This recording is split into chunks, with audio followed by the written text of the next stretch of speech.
नमस्कार, मैं अनामिका आप सभी का हार्दिक अभिनंदन और स्वागत करती हूँ। शिवलिंग क्या है? शिवलिंग का क्या अर्थ है? कैसे इसका गलत अर्थ निकालकर हिंदुओं को भ्रमित किया गया और कुछ लोग शिवलिंग की पूजा की आलोचना करते हैं। छोटे छोटे बच्चों को बताते हैं कि हिंदू लोग लिंग और योनि की पूजा करते हैं।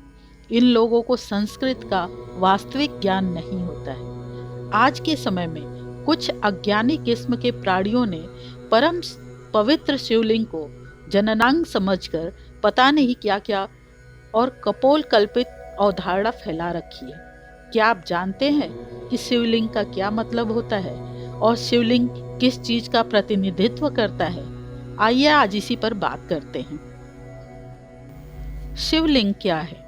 शून्य, आकाश, अनंत ब्रह्मांड और निराकार परम पुरुष का प्रतीक होने से इसे लिंग कहा गया है। स्कंद पुराण में कहा है कि आकाश स्वयं लिंग है। शिवलिंग वातावरण सहित घूमती धरती तथा सारे ब्रह्मांड, क्योंकि ब्रह्मांड गतिमान है, का अच्छ धुरी ही लिंग है। शिवलिंग का अर्थ अनंत भी होता है, अर्थात जिसका कोई अंत नहीं है, न ही शुरुआत है।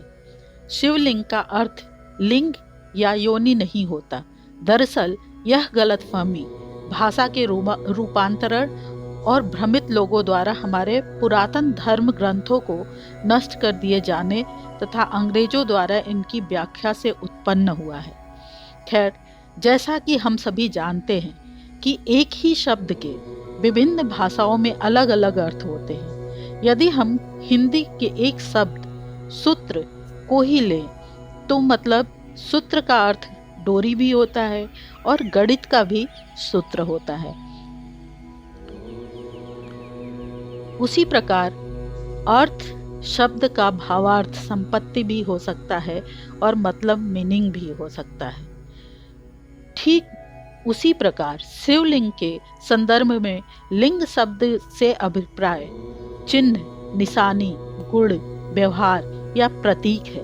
धरती उसका पीठ या आधार है और सब अनंत शून्य से पैदा हो उसी में लय होने के कारण इसे लिंग कहा है तथा कई अन्य नामों से भी संबोधित किया गया है, जैसे प्रकाश स्तंभ लिंग, अग्नि स्तंभ, ऊर्जा स्तंभ, ब्रह्मांडीय स्तंभ इत्यादि।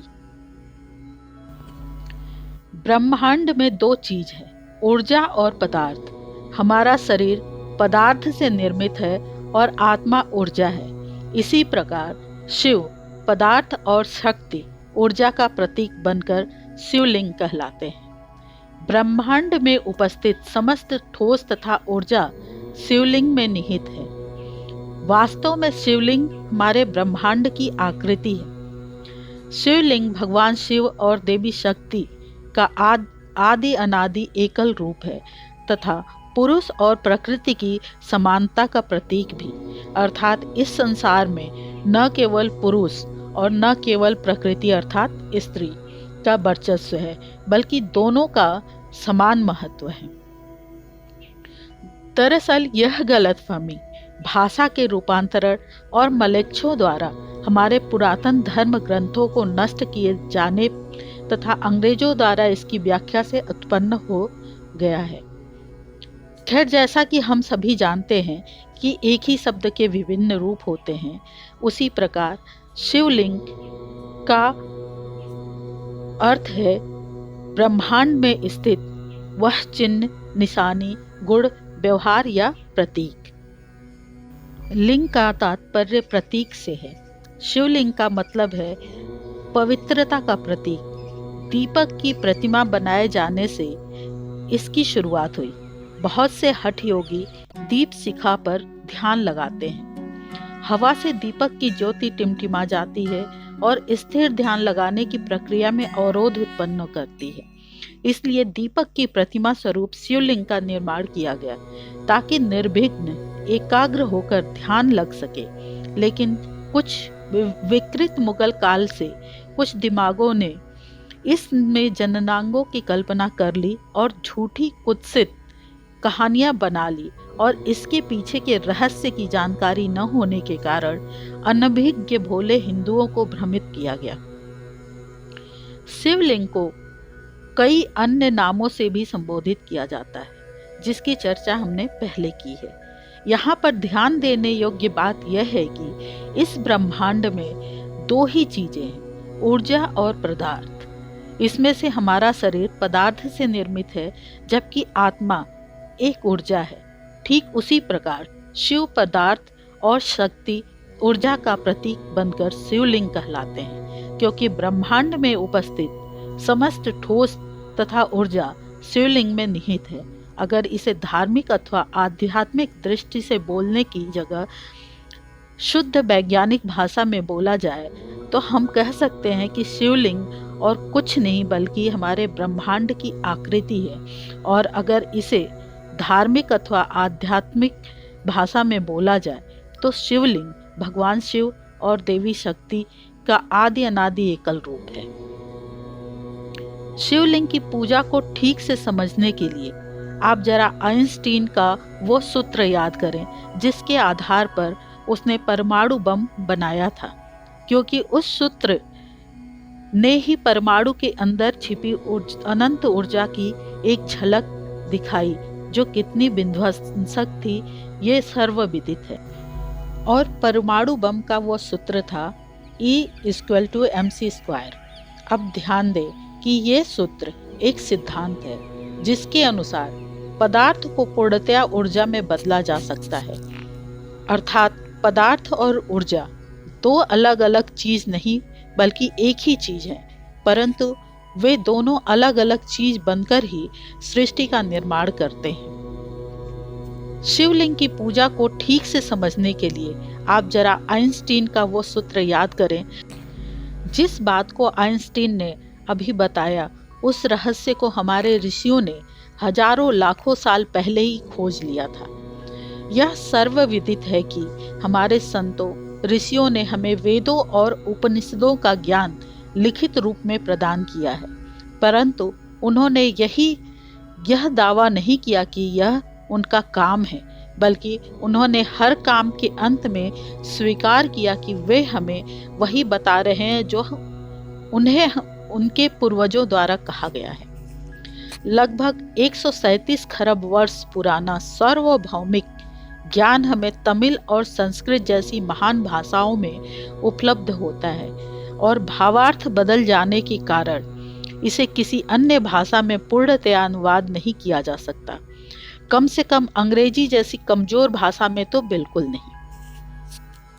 इसके लिए एक बहुत ही छोटा सा उदाहरण देना पर्याप्त होगा कि आज गूगल ट्रांसलेटर में लगभग सभी भाषाओं का समावेश है, परंतु संस्कृत का नहीं, क्योंकि संस्कृत का व्याकरण विशाल तथा दुर्लभ है।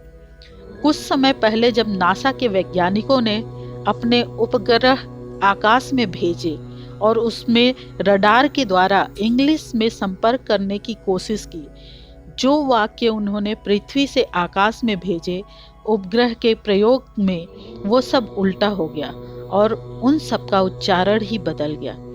इसी तरह वैज्ञानिकों ने 100 से ज़्यादा भाषाओं का प्रयोग किया, लेकिन सभी में यही परेशानी हुई कि वाक्यों का अर्थ ही बदल जा रहा था।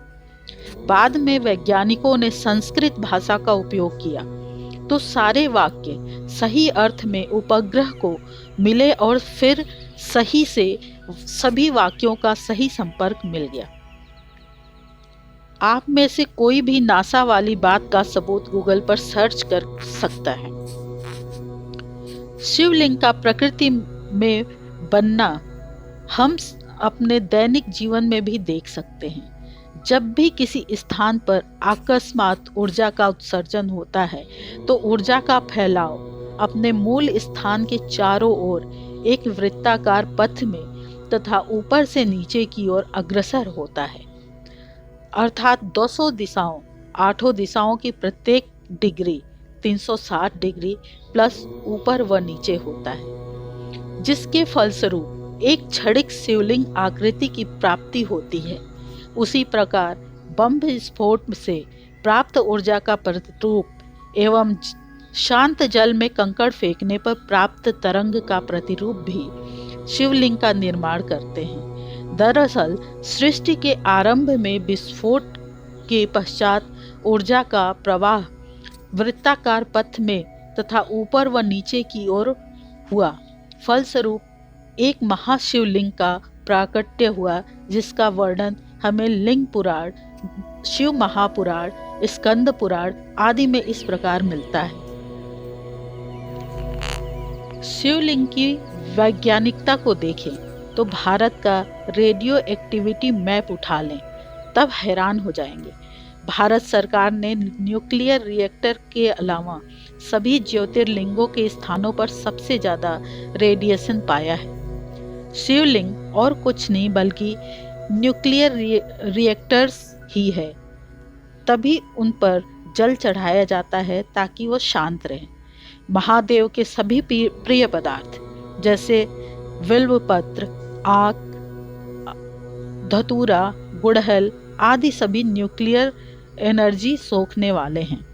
क्योंकि शिवलिंग पर चढ़ा पानी भी रिएक्टिव हो जाता है, तभी जल निकासी नालिकाओं को लांघा नहीं जाता है। भाभा एटमिक रिएक्टर का डिजाइन भी शिवलिंग की तरह है।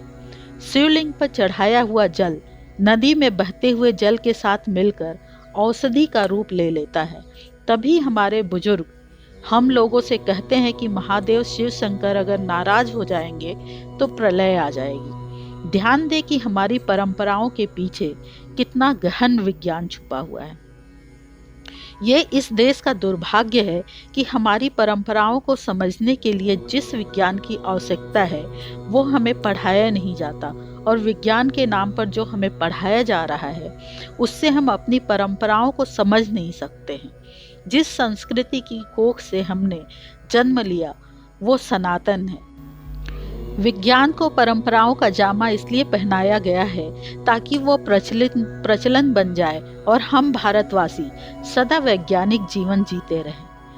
इस तरीके से हमने देखा कि शिवलिंग के पीछे अनेक भ्रम फैलाए जा रहे हैं। उसे लिंग से जोड़ा जा रहा है, योनि से जोड़ा जा रहा है, जबकि शिवलिंग का संस्कृत अर्थ होता है प्रकार। शिवलिंग एक प्रकार है, शिव का प्रतीक है, तो आज से हम अपने भ्रम को दूर करें और शिवलिंग का सही मतलब समझें और अपने आने वाली पीढ़ी को भी इसका ज्ञान प्रदान करें। ओम नमः शिवाय। जय सनातन, जय भारत।